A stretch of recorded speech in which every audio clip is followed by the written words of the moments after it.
আচ্ছা বন্ধুরা, তোমাদের নিমতলার শ্মশানের কথা নিশ্চয়ই মনে আছে, যেখানে কোনো মৃতদেহ দাহ করতে গেলেই ঘটতো নানা অদ্ভুত কাণ্ড। কিন্তু জানো কি, এইসব ভয়ানক ঘটনার সূত্রপাত কিভাবে হয়েছিল? আজ থেকে কিছু বছর আগে। বিশুদা, ও বিশুদা, বিশুদা তাড়াতাড়ি চলো, শ্মশান যেতে হবে তো। নগেনের ভাগ্নি শিউলি কাল রাতে ধুম জ্বরে মারা গেছে। কদিন ধরে মেয়েটা খুব জ্বরে ভুগছিল গো। আহারে, কত কম বয়সে মেয়েটা মারা গেল।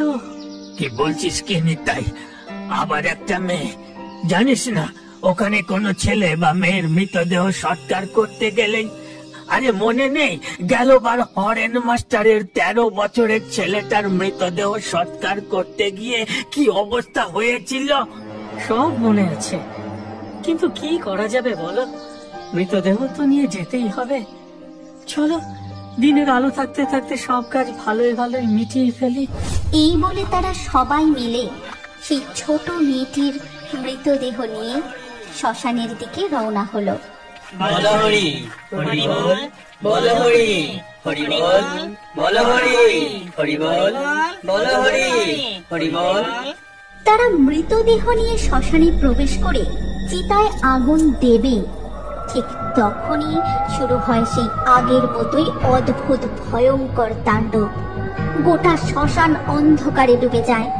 শুরু হয়ে যায় প্রচন্ড ঝড় বৃষ্টি। হুড়মুড় করে গাছের ডাল ভেঙে পড়ে। কতগুলো কঙ্কালের খুলি এসে উড়ে বেড়াতে থাকে। তারা বিচ্ছিরি ভাবে অট্টহাসি হাসতে থাকে।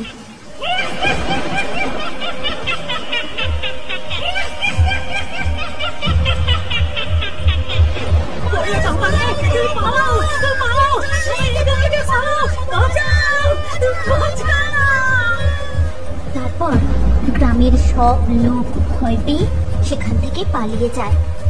শিউলির মৃতদেহ সেখানেই পড়ে থাকে।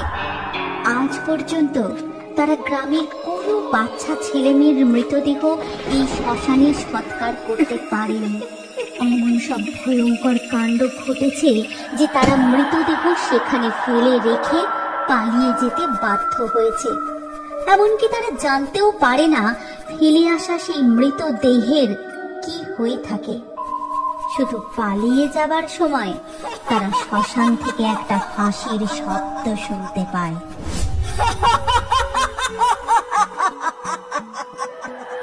সব কটা মৃতদেহ ফেলে পালিয়েছে। শাকচুন্নি, পেতনি, যা যা এবার তোরা গিয়ে দেহটাকে এখানে নিয়ে আয়। ওম হিম ক্রিম চামুণ্ডায় নমঃ, ওম হিম ক্রিম চামুণ্ডায় নমঃ। ব্যাস, আর মাত্র কয়েকটা দিনের অপেক্ষা। 100টা বাচ্চা ছেলে মেয়ের দেহ নিয়ে সব সাধনা করতে পারলেই আমি হয়ে উঠব সব থেকে শক্তিশালী তন্ত্র সাধিকা। তারপর সেই তন্ত্র সাধিকার বশীভূত পেতনি আর শাকচুন্নি গিয়ে মৃতদেহটা তুলে নিয়ে আসে এবং সারা রাত যজ্ঞ করতে করতে ভোর হয়ে আসে।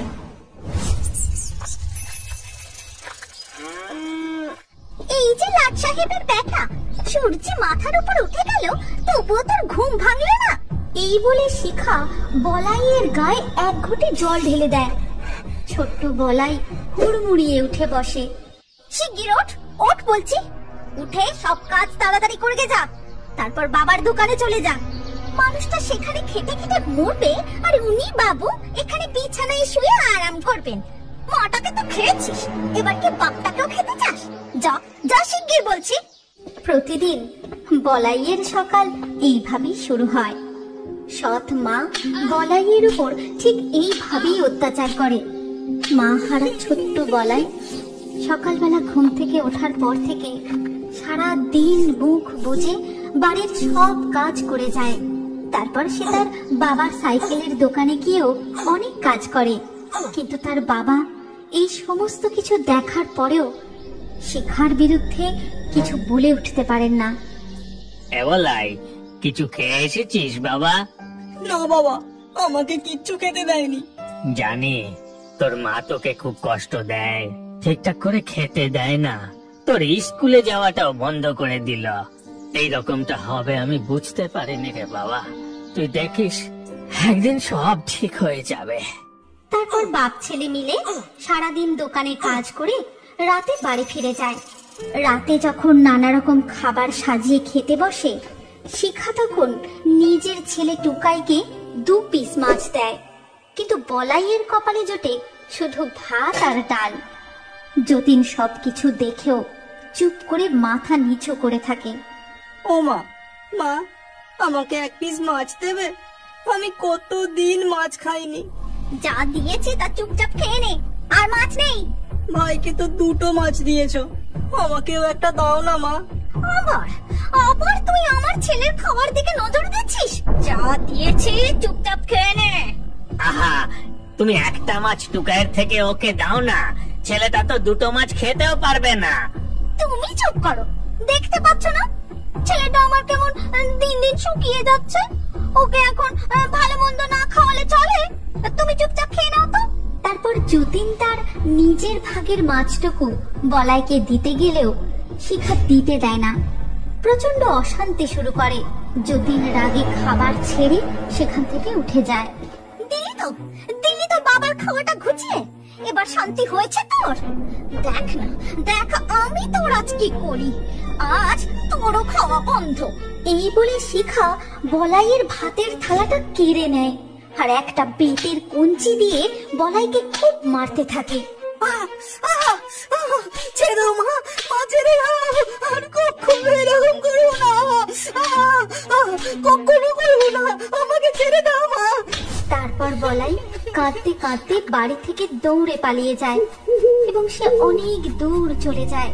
রাতের অন্ধকারে সে বুঝতেই পারে না যে সে কখন শ্মশানের কাছে চলে এসেছে, এবং সেখানে এসে একটা গাছের নিচে বসে সে ফুপিয়ে ফুপিয়ে কাঁদতে থাকে। আমি আর কখনো বাড়ি ফিরবো না।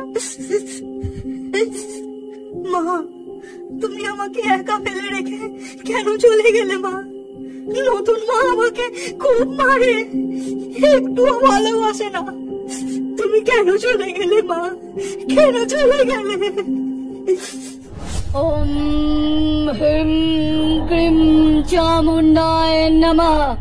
ওম হিম ক্রিম চামুন্ডায় নমঃ। আর একটা, শুধু একটা শিশুর মৃতদেহ, কিন্তু বেশ কয়েকদিন হলো এই গ্রামে আর কোনো শিশুই মরছে না। না না না, আমি এভাবে হার মানতে পারি না। আমাকে কিছু একটা করতেই হবে, কিছু একটা করতেই হবে। ঠিক তখনই যোগিনী মায়ের কানে একটা ছেলের কান্না ভেসে আসে। এটা তো কোনো ছেলের কান্নার আওয়াজ মনে হচ্ছে। আশপাশ থেকেই কান্নার আওয়াজটা শোনা যাচ্ছে। পেয়েছি, এই তো পেয়েছি। মা চামুন্ডা, তুমি আমার কথা শুনেছ। এখন এই শিশুকে মেরে আমি আমার লক্ষ্যে পৌঁছাবো। শাকচুন্নি, পেতনি, যা তোরা গিয়ে ওই শিশুকে খুঁজে নিয়ে আয়। তারপর তার ঘাড় মোটকে তাকে মেরে আমি আমার লক্ষ্যে পৌঁছাবো। যোগিনী মায়ের আদেশ মতো শাকচুন্নি আর পেতনি সেই ছোট ছেলেটার সামনে গিয়ে দাঁড়ায়, কিন্তু সেই ছেলেটির মুখটা দেখা মাত্রই শাকচুন্নির চোখে জল এসে যায়। এই যে আমার খোকা, কিন্তু ও এখানে বসে কাঁদছে কেন? ও এত রাতে বাড়ি ছেড়ে এখানে কি করছে? ঠিক তখনই পেতনি তার লম্বা হাত বাড়িয়ে সেই ছোট ছেলেটার গলা টিপতে যায়। শাকচুন্নি তাকে বাধা দিয়ে বলে, না না, ওকে মারিস না, ও যে আমার খোকা, আমার ছেলে। আমি কিছুতেই তোকে ওকে মারতে দেব না। না না, এ সম্ভব নয়। যোগিনী মায়ের আদেশ আমাকে মানতেই হবে। তুই সরে যা এখান থেকে। এই বলে পেতনি শাকচুন্নিকে ঠেলে ফেলে দেয়। আর চোখের সামনে শাকচুন্নি, পেতনি এসব দেখে বলাই প্রচন্ড ভয় পেয়ে সেখানেই অজ্ঞান হয়ে যায়। শাকচুন্নি ছুটে গিয়ে তাকে কোলে নেয় আর তাকে কোলে তুলে নিয়ে খুব আদর করে। এই ঘটনা দেখে পেতনিও সেখানেই থেমে যায়। কিন্তু ঠিক তখনই সেখানে যোগিনী মা চলে আসে। তোরা আমার সাথে বেইমানি করবি? আজ তোদের দুটোকেই আমি এই মন্ত্রপুত কমণ্ডলীর মধ্যে বন্দি করব। ভালো চাস তো এক্ষুনি আমার বশ্যতা স্বীকার কর, ওই ছেলেটাকে আমার হাতে তুলে দে, না হলে। এই বলে যোগিনী মা তাদের দিকে মন্ত্রপুত জল ছুড়তে যায়। কিন্তু ঠিক সেই সময় পেতনি তার লম্বা হাত বাড়িয়ে যোগিনী মায়ের গলা টিপে ধরে।